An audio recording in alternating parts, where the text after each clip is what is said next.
아이유와 변우석이 한 프레임에 담긴다. 이건 단순한 캐스팅이 아니라 복지입니다. 드라마 환혼의 박준화 감독이 숨겨놓은 세계관 떡밥과 옐로우 캣이 분석한 두 주인공의 치명적인 서사 포인트, 지금 right now 정리해드립니다. 2026년 최고 기대작이죠. 21세기 대공부인의 이면을 파헤쳐 보겠습니다. 두 사람의 로맨스를 제대로 이해하려면 이 독특한 대체 역사 배경부터 짚고 넘어가야 할 것 같아요. 그렇죠. 그 1786년에 정조의 장남인 문효세자가 요절하지 않고 생존해서 왕위를 이었다는 가정하에 출발하거든요. 그러니까 일제강점기나 분단 없이 대한민국이 입헌 군주국으로 현대까지 쭉 이어졌다는 설정인 거죠. 맞아요. 근데 이게 단순히 재미를 위한 시대적 배경만은 절대 아닙니다. 아마 지금 들으시는 여러분도 직장이나 사회생활 하면서 묘한 유리천장을 느껴보신 적 한 번쯤은 있을 텐데요. 작가진은 그 자본과 배경이라는 우리 현실에 보이지 않는 서열, 거기에 아주 화려한 전통 복식을 딱 입혀놓고 그 모순을 정면으로 비꾸고 있는 겁니다. 와, 그러니까 돈이 아무리 막 차고 넘쳐도 혈통이라는 게 없으면 절대 못 들어가는 초정예 VIP 클럽 같은 거네요. 진짜 답답하겠다. 정확합니다. 현대 자본주의 사회인데도 재계 1위 재벌조차 신분상으로는 그 평민이라는 제약을 받는다는 게 충격적이었어요. 그러니까요. 그 답답한 모순의 정점에 서 있는 인물이 바로 아이유 배우가 연기하는 성희주입니다. 재계 1위 캐슬그룹 딸이잖아요. 돈이랑 능력으론 뭐 진짜 다 가졌는데 평민 출신의 서출이라는 꼬리표 때문에 끊임없이 무시당하고 멸시를 받죠. 반면에 변우석 배우가 맡은 이한대군, 이완은 완벽한 열통이잖아요. 국민적인 사랑도 듬뿍 받고. 그렇죠. 그런데 완벽해 보이지만 왕권에 위협이 되지 않기 위해서 철저히 고립된 삶을 살아요. 억눌려 있는 고독한 인물인 거죠. 두 사람의 결핍이 완전 극과 극이네요.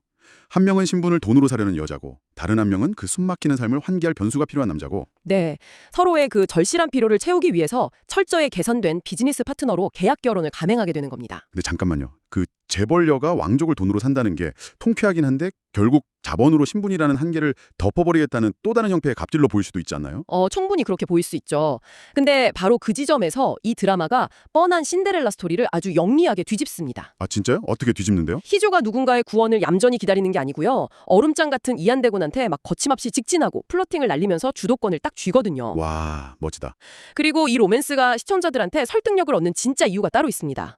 두 사람이 갇혀있는 억압을 시각적으로 보여주는 연출 덕분인데요. 그 극 중에 이한궁이라는 공간이 나오는데 여기가 겉은 전통 건축 양식인데 내부는 또 완전 하이테크로 무장되어 있단 말이죠. 겉과 속이 완전히 대비되는 공간이네요. 네, 맞아요. 자본이 아무리 고도화되어도 그 왕실의 정통성이라는 전통적 권력 앞에서는 속수무책인 사회 시스템을 은유하는 거죠. 와, 소름 돋네요. 스마트폰으로 다 되는 시대에 왕실의 예법이라는 눈에 안 보이는 소프트웨어가 사람들의 계급이랑 행동을 통제한다는 모순을 시각적으로 들이미는 거군요. 맞습니다. 바로 그거죠. 그 화려하지만 숨막히는 세상 속에서 철저한 계약으로 묶인 두 사람이 서로의 억압된 껍질을 깨부수고 거울처럼 닮아있는 서로의 상처를 채워주면서 진짜 설렘으로 변모해가는 과정이 아주 기가 막힙니다. 와, 대박. 근데 재벌 평민이랑 왕실 차남의 결혼이라니 이거 국가적으로 완전 난리 아닌가요? 당연히 국가적 파장이 엄청나죠. 그 현대적 국가 운영을 상징하는 최연소 총리 민정우라는 인물이 있거든요. 노상현 씨가 연기하는데 이 결혼에 묘한 질투와 동요를 보이면서 대립각을 세웁니다. 거기다 왕실 전통을 수호하는 대비 윤희란도 있잖아요. 공승여 씨가 맡았는데 이한대군을 맹렬하게 견제하니까 완전 양쪽에서 조여오는 셈이네요. 네, 그러니까요. 시청자 입장에서는 이 치열한 정치적 체스게임 속에서 두 주인공이 어떻게 롤을 부수고 운명을 개척해 나가는지가 엄청난 몰입감을 줄 수밖에 없어요. 진짜 흥미진진하네요. 청취자 여러분, 만약 당신이 아무리 뛰어난 능력을 가졌어도 태생적 신분 때문에 거대한 벽에 부딪히는 세상에 살고 있다면 어떨까요? 그냥 그 견고한 시스템에 순응하시겠습니까? 아니면 희주와 완처럼 룰을 부수고 스스로의 운명을 개척하시겠습니까? 청취자 여러분도 함께 상상하시면서 빠져보시면 좋겠네요. 구독, 좋아요도 잊지 마세요. 지금까지 옐로우캣 드라마톡이었습니다.